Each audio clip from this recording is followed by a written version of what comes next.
Hermanos amados, ¿cómo están? Tanto tiempo sin poder vernos ni comunicarnos. Quiero agradecerles sinceramente a todos los que han orado por mí, por mi recuperación después de esta enfermedad que es tan lamentable.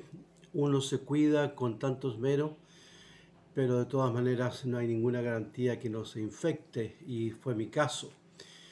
Pero Dios ha sido bueno, fiel y ya estoy casi completamente recuperado, lamentando la pérdida de algunos hermanos que han partido a la presencia del Señor. Lo lamento mucho por mis amigos y hermanos que están sufriendo por la pérdida de sus seres amados y confiando en que Dios va a recuperar a otros tantos.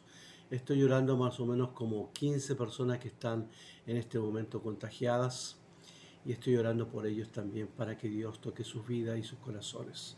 Pero debemos ser fieles. No olvide nunca que al fin y al cabo el cristianismo es una cosmovisión, es la cosmovisión de Dios a través de Jesucristo que vino y nos enseñó una forma de vivir. Y sobre el más allá, a partir de esta vida, Pablo mismo decía que para él estar con Cristo era mucho mejor. Por supuesto que hay sentimientos humanos y gracias a Dios por estos sentimientos humanos que nos duelen y nos afectan y nos preocupan muchas cosas. Pero la vida debe seguir y nosotros debemos seguir predicando la palabra del Señor hasta el último momento cuando Cristo venga, nos encuentre como esas viudas que estaban preparadas con aceite en sus lámparas, confiando en el Señor. Hoy quiero hablarles de un tema muy interesante, que es la hermenéutica. La hermenéutica es la ciencia de la interpretación. Ahora, la primera regla más básica y fundamental dice que todo documento escrito tiene que ser interpretado. Y obviamente aquí estamos hablando de toda la hermenéutica. Por supuesto, nosotros nos dedicamos a la hermenéutica sacra, que es la hermenéutica de la palabra de Dios. Pero, por ejemplo, la misma historia es un documento escrito que tiene que ser interpretado. El combate naval de Iquique el 21 de mayo de 1879 no tiene la misma interpretación para nosotros que para los peruanos.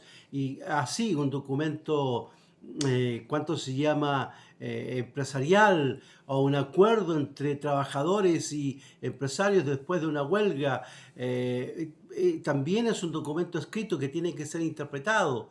Un documento comercial en estos días que estamos tan propensos a eso, tiene que ser interpretado.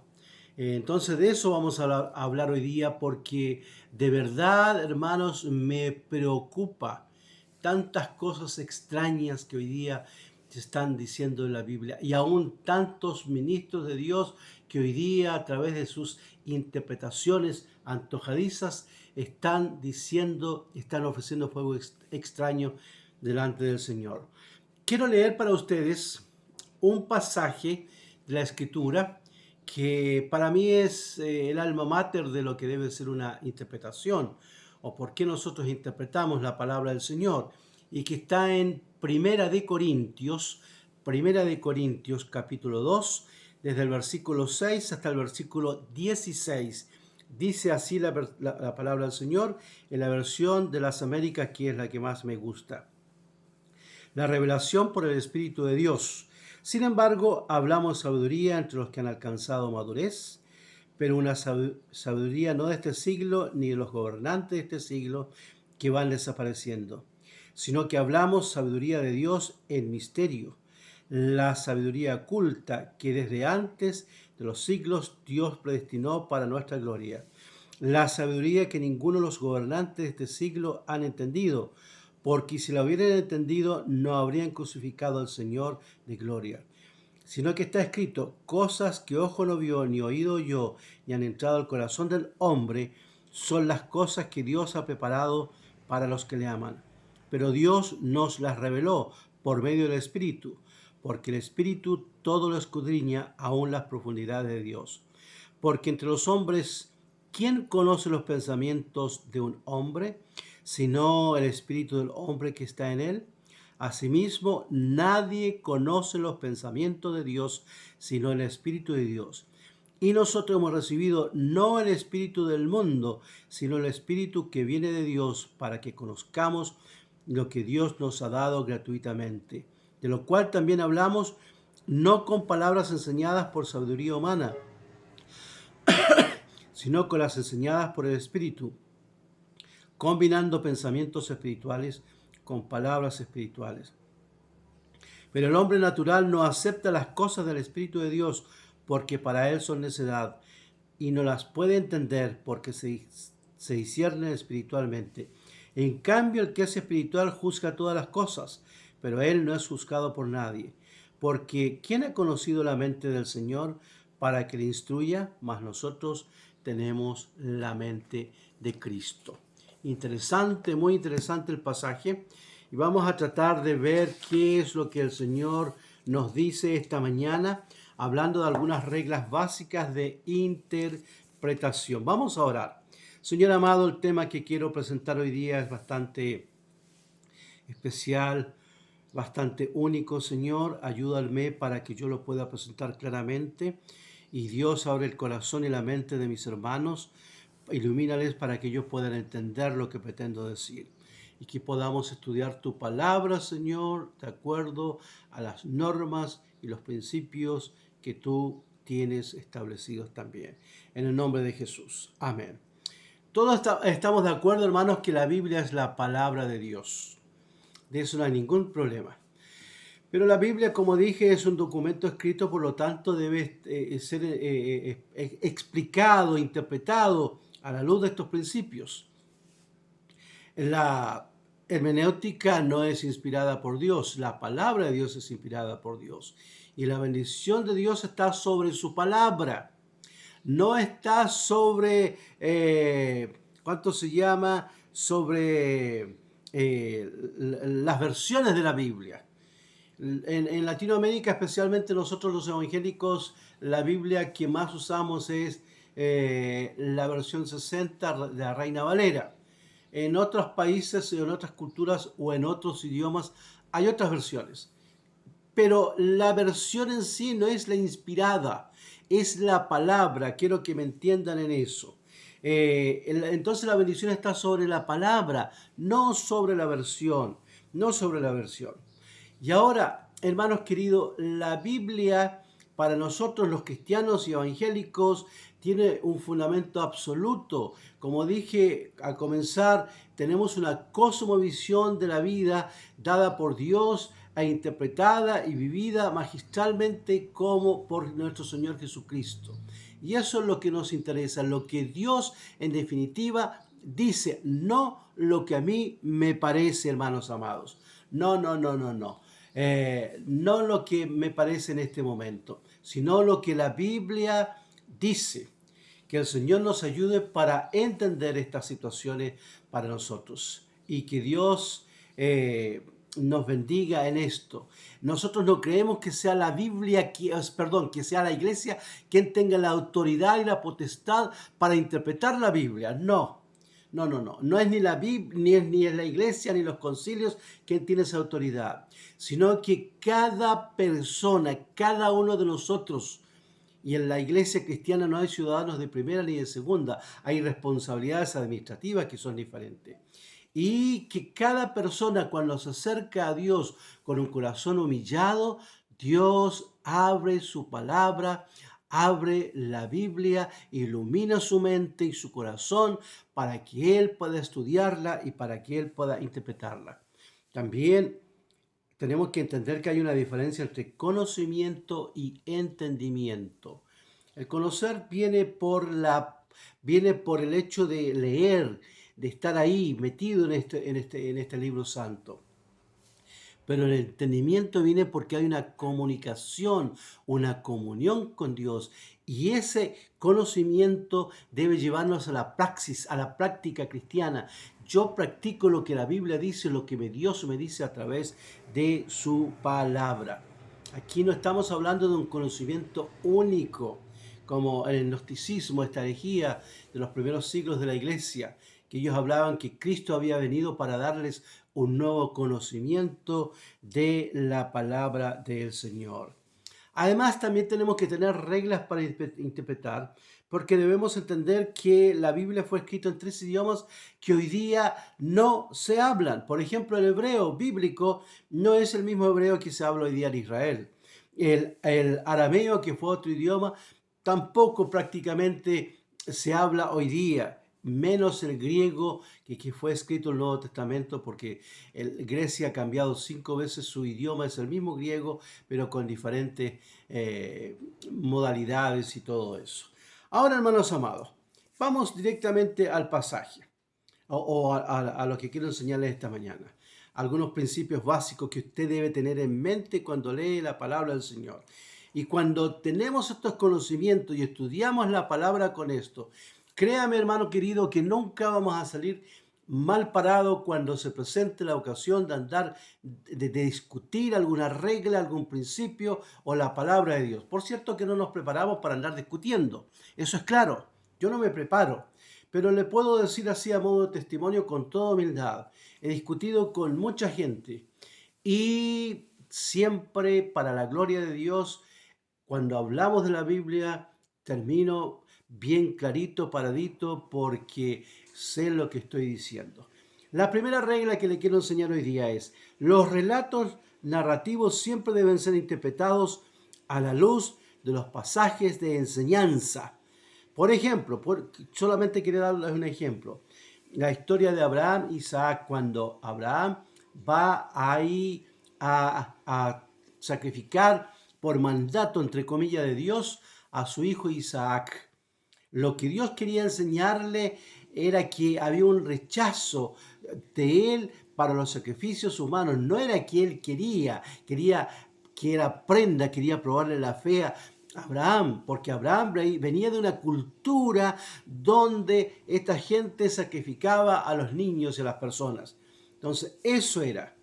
Y en la misma historia también, cuando Dios dio órdenes tan perentorias, había que matar a todos, en algunos casos se escapaban las mujeres vírgenes, pero los niños no se escapaban.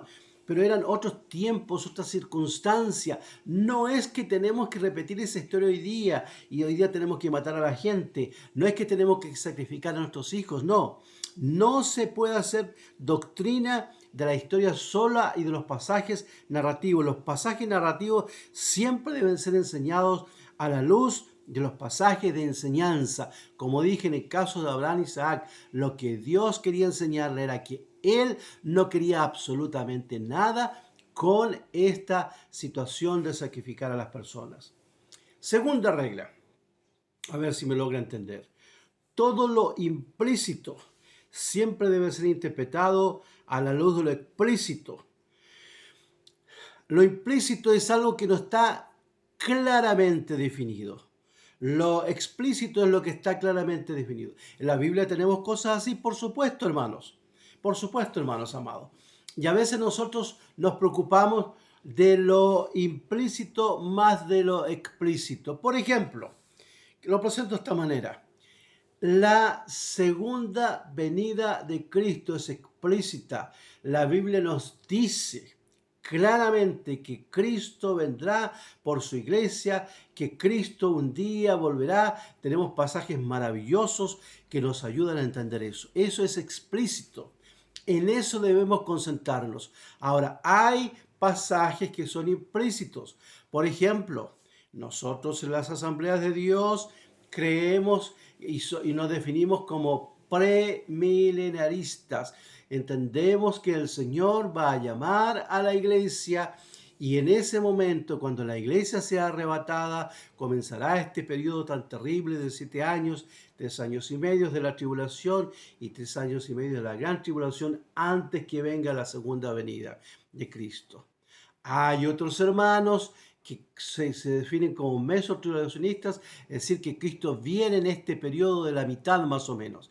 Y otros que son post-tribulacionistas, que sostienen que la iglesia pasa todo este periodo y después viene Cristo. Eso es implícito.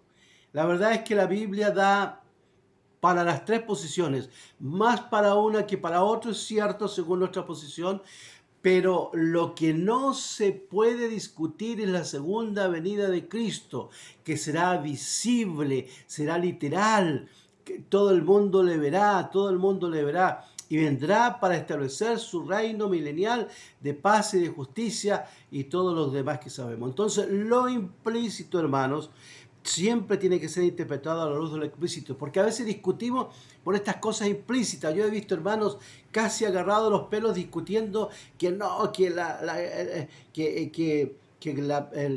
no, Cristo no viene al principio de la tribulación. Eso es implícito. Hay hermanos que ni siquiera creen en el arrebatamiento y no están fuera de la palabra. Si alguien me dice que no cree en la segunda venida, esa persona puedo decirle con toda claridad que está fuera de la palabra de Dios. Ahora, hermanos amados, la tercera regla que es muy importante. La interpretación siempre es literal. Lo que yo leo es lo que tiene que decir ahí. La interpretación siempre es literal y tiene que ver con la aplicación, es la que tiene que ver con el sentido que nosotros le damos, hermanos queridos. Y hay una regla, anote este principio, por favor. Toda interpretación tiene un grado de fidelidad y no un grado de infalibilidad a la intención del Espíritu Santo. Es decir, yo tengo que ser fiel a lo que dice la Biblia, a lo que dice la palabra, pero eso no es infalibilidad, eso es fidelidad. Yo puedo torcer. Yo he visto buenos predicadores, a mi juicio, torciendo pasajes que no tienen sentido. Por ejemplo, los que defienden hoy día la posición del apostolado moderno. Tuercen pasajes que no dice eso. Por eso estoy estableciendo este principio. La interpretación siempre es literal, como está escrito. La aplicación que nosotros le damos tiene que ver con el significado. Y un pasaje o texto tiene hoy el mismo sentido que tuvo al momento que el escritor lo escribió. Por ejemplo, el pasaje tan conocido, Juan 3:16, ¿cómo dice? Porque de tal manera amó Dios al mundo, que ha dado a su Hijo unigénito, para que todo aquel que en él cree no se pierda, mas tenga vida eterna. Nadie puede cambiar ese sentido. Ese es el sentido original. Ahora, la interpretación puede variar un poco, pero no puede destruir lo que está escrito. Otra regla, hermanos amados. La lógica, y me gusta esta regla, la lógica, el buen juicio, el sentido común gobiernan nuestras interpretaciones y nuestras doctrinas. Nunca el relativismo. En la interpretación bíblica y en la teología o la hermenéutica evangélica conservadora no existe el relativismo. Las verdades de Dios son absolutas, son totales, son completas. Así que eso tenemos que tener en vista, hermanos queridos. La lógica, el buen juicio, el sentido común gobiernan nuestras interpretaciones y nuestras doctrinas. Y déjeme decirle que nadie puede imponernos algo que la Biblia no diga. Hoy día hay en muchas iglesias tradiciones y costumbres que la Biblia no dice y las imponen como casi inspiradas. Yo creo que ellos no tienen la intención de eso. Yo no estoy juzgándolos ni estoy acusándolos de esto. Yo creo que ellos no tienen la intención. Pero esa es la idea que da. Y si usted no hace lo que se hace en la iglesia, prácticamente pasa a ser una especie de paria dentro de la iglesia. No, nadie, escúcheme bien, nadie tiene la autoridad de imponernos lo que la Biblia no dice. Nadie, ni aún imponernos lo que la Biblia dice. Porque la libertad de conciencia, mi libre albedrío funciona siempre. Y es el Espíritu quien tiene que tocar mi mente y mi corazón para que yo pueda entender. Pero el relativismo no existe dentro de la palabra de Dios. Ahora, como dije, todo documento escrito tiene que ser interpretado. La Biblia es un documento escrito. Yo Y cuando usted conoce la Biblia, hermano, cuando usted conoce estas reglas básicas y conoce la palabra, inmediatamente se va a dar cuenta cuando aún de lo que la persona cree, aún de lo que la persona. Yo me encuentro más de los días, escucho y le digo, tú eres de tal y tal religión, o tú eres de tal y tal posición doctrinal, o tú eres de tal cual iglesia o secta. Y me dicen, sí, porque gracias al Señor conozco la palabra y en realidad todos nosotros tenemos el mismo deber, la misma responsabilidad de estudiar la palabra del Señor. Otra regla también básica y fundamental dice que que la no repetición no significa la omisión, no significa, perdón, lo repito para que lo entiendan. La no repetición no significa omisión, se da por entendido. Hay cosas que del Antiguo Testamento pasaron directamente al Nuevo Testamento sin que se haga ninguna enseñanza. En otras el Señor Jesús, sí, por ejemplo, en el caso del diezmo, el Señor lo refrendó y repitió lo que decía la ley y nunca lo discutió. No es el mismo caso de el día de reposo para nosotros los evangélicos, porque en el Nuevo Testamento, cuando vamos a capítulo 15, si no me falla mi memoria del libro de Hechos, cuando la iglesia determina todo lo que había de creer, habla de los sacrificados a los ídolos, de la fornicación, de cuánto se llama, de la sangre y de los animales ahogados, pero no menciona nada sobre el día. Al contrario, más adelante empezamos a encontramos que la iglesia comienza a reunirse en el día domingo, recordando y celebrando la resurrección del Señor, y más de 20 razones más por qué guardamos nosotros el día domingo. Aunque no se dice nada, sin embargo, vuelvo a repetir la regla. La no repetición no significa omisión, se da por entendido. Se da por entendido. Ahora, otra cosa interesante que usted tiene que entender, y algunos hermanos se equivocan en eso. Por ejemplo, hay pasajes que son temporales porque habían razones culturales. Otros pasajes son permanentes, lo que significa que son transculturales. Por ejemplo, el tema que nos habla ahí en el capítulo, déjeme ver, para no equivocarme, de Primera de Corintios, capítulo 10, que es un pasaje que a veces nos trae muchos problemas, 10 y 11 especialmente, ¿verdad? Vea, no vamos a leer el pasaje, pero usted puede leerlo en su casa. Capítulo 11 comienza diciendo una cosa bien interesante: ser imitadores de mí como yo de Cristo. Y ahí comienza toda una disertación de Pablo sobre la mujer dentro de la iglesia. Y dice por ahí en el versículo 4 y 5, todo hombre que cubre su cabeza mientras ora profetiza, deshonra su cabeza, pero toda mujer que tiene la cabeza descubierta mientras ora profetiza, deshonra su cabeza, porque lo hace uno con lo que está rapada. Pero es un pasaje cultural que a veces ha traído algunos problemas en la iglesia, ¿verdad? Porque algunos hermanos interpretan malamente que la mujer no debe cortarse el cabello. No está diciendo eso, no está diciendo eso. Al contrario, las mujeres en esos entonces, las griegas que se dedicaban a la vida fácil, ellas se distinguían porque se cortaban el cabello.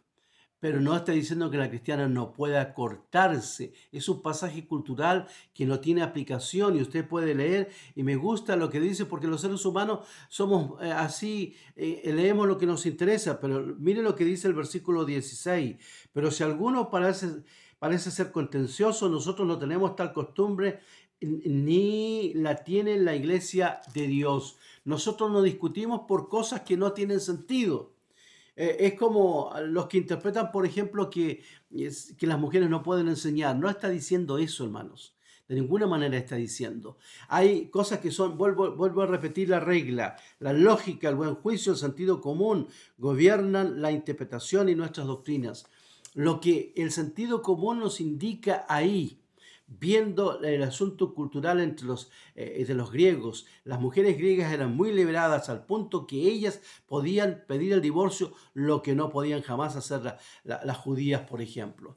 Entonces tenían las costumbres en sus iglesias de sentarse los hombres a un lado y las mujeres a otro lado. Y como Corinto era un puerto, llegaba mucha gente, algunos predicaban en su idioma natural, que no todos los presentes lo entendían. Entonces las mujeres a veces eran un poco exageradas, comenzaban a preguntar a sus maridos a viva voz, produciendo un desorden en la iglesia. Entonces lo que Pablo está diciendo ahí es que pregunten en la casa, no se van a poner a discutir en la iglesia. Y por otro lado también ninguna mujer en la iglesia, ninguna mujer cristiana va a predicar una doctrina donde invierta el orden que Dios ha establecido cuando dice que Cristo es la cabeza de la iglesia, el hombre es la cabeza de la mujer, y ese principio no puede ser cambiado. Eso sería relativismo, y estamos diciendo que no funciona aquí, sino que el principio es ese. Entonces ninguna hermana, y nunca lo he visto, una hermana que comience a hablar en el sentido que ellas son las que gobiernan, que los maridos tienen que someterse. Nunca he visto eso. Entonces, hermanos, ¿qué dice la regla? Hay pasajes que son temporales, tiene que ver con la cultura. Nosotros tenemos una cultura en Chile que es diferente a la cultura de otros países. Y a veces, por ejemplo, yo he vivido en otras partes donde por cultura y aún por ley no se podía predicar en la calle. Iban algunos hermanos chilenos, predicaban en la calle y tenían problemas con la autoridad. Y aún con los mismos hermanos porque ellos entendían que no debían hacerlo. Hay razones culturales a veces. Y esos mandatos o estos planteamientos culturales son temporales, es decir, tuvieron una aplicación un tiempo que no la tienen hoy día. Pero hay pasajes que son permanentes y son transculturales. Por ejemplo, los 10 mandamientos, hermanos. ¿Tienen vigencia? Claro que tienen vigencia. Toda la ley moral de Dios tiene absoluta vigencia hoy día y nosotros debemos respetarla y nosotros debemos conservar todo lo que la Biblia dice. Y debemos entender todo esto. Entonces recuerde este principio. Toda interpretación tiene un grado de fidelidad y no de infalibilidad a la intención del Espíritu Santo. A veces yo veo que hay pasajes que en predicaciones escucho cosas que no quería decir el hermano, el apóstol que escribió el pasaje. Hay otra interpretación, pero a veces todos nosotros caemos en este extremo, hermanos queridos, de tratar de defender nuestras posiciones. Pero cuando somos asidos de la palabra del Señor, cuando somos personas del libro, de este libro santo, y entendemos, hay cosas que nosotros no vamos a discutir, y entendemos que los hermanos tienen derecho a tener su propia posición porque no está desarmando nada de lo que la Biblia dice. Nada. Lo que nos interesa es que la palabra de Dios funcione. Por ejemplo, cuando vamos al Señor con un corazón contrito y humillado, Dios abre nuestra mente, nos ilumina y nos ayuda a entender su palabra. Y como dije, no tenemos que estudiar la Biblia para andar peleando con todo el mundo, ni andar diciéndole usted está interpretando mal. Es verdad, podemos discrepar. Y las discrepancias no siempre significan que yo tengo que estar de acuerdo con el hermano, pero sí tiene que haber respeto.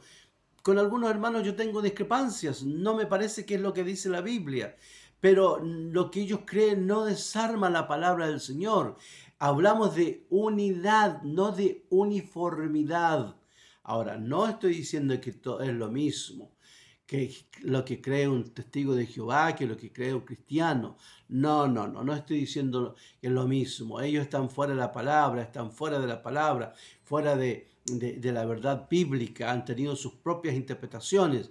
Pero yo estoy hablando aquí a cristianos, especialmente a hermanos que estudian la Biblia, hermanos, y cuando leemos la palabra de Dios con esta visión y entendemos que el Señor quiere que nosotros nos conozcamos de esta forma y practiquemos tal cosa, todo lo demás deja de ser un problema para nosotros. De verdad, la Biblia es un libro maravilloso. Y aquellas personas que dicen que la Biblia, yo normalmente hablo con gente que me dice, no, pero es que la Biblia fue escrita por hombres. Digo, sí, es verdad, fue escrita por hombres, pero eso no significa que la Biblia contenga errores. La Biblia no tiene errores. No tiene errores la Biblia como palabra de Dios. Es perfecta, es perfecta. Hay otros errores, hay, ¿verdad?, pasajes que a veces nos cuesta entender. Estaba esta mañana en mi devocional estudiando ahí en Segunda de Reyes. De verdad hay un pasaje que cuesta entenderlo, porque dice, está hablando de una profecía, dice que el Espíritu le dio ahí en Primera de Reyes 22, 21. Dice que el Espíritu viene. Ahora, cuando vamos al griego bíblico, ahí la palabra Espíritu está escrito en un artículo definido, que es la forma que los escritores bíblicos se referían al Espíritu Santo. Pero obviamente nos trae problemas porque no puede ser que el Espíritu Santo le diga al profeta estos profetas que engañen al rey para que vayan a pelear con los sirios. No, no, no. Entonces, claro, hay pasajes que nos cuesta entender y tenemos que buscar mucho la gracia de Dios, pero no podemos hacer cosas que nosotros no entendemos. En la Biblia, es que en la Biblia no hay engaño. Y quien lee la Biblia, quien lee la palabra de Dios, si es un hombre de mal vivir, se convierte en un buen padre, un buen esposo, un buen vecino o un buen ciudadano. Yo no comprendo aquellos cristianos que infringen la ley a cada rato, la ley, aún la ley de los hombres. La única vez que nosotros estamos autorizados para no aceptar lo que se nos impone es cuando se nos prohíba reunirnos, se nos prohíba practicar nuestra fe. Y, es la única vez. En las demás cosas nosotros debemos obedecer lo que la ley dice. Nos guste o no nos guste, nosotros debemos leer, obedecer lo que la ley dice. Y la Biblia es la palabra de Dios, prohibida hoy día, hermanos, en más de 55 países, so pena de cárcel, en algunos casos incluso. Pero cuando alguien lee la palabra de Dios, más se aprende estas reglas tan básicas y fundamentales que yo les he tratado de enseñar hoy día. Y cualquier cosa usted me puede preguntar. ¿Cómo estudiar la Biblia? ¿Cómo leer la Biblia? ¿Cómo interpretar algunos pasajes que hoy día nos causan ciertos problemas? Que el Señor nos ayude, estudie la Biblia. La Biblia debe ser parte de nuestra práctica diaria, leerla todos los días y practicar lo que entendemos en la palabra de Dios. Eso es un cambio de vida, eso es un cambio de actitud. Que el Señor les bendiga, sigamos orando por los hermanos que están enfermos, que Dios nos dé paz y nos proteja en estos días tan difíciles para todos. Shalom, hermanos amados.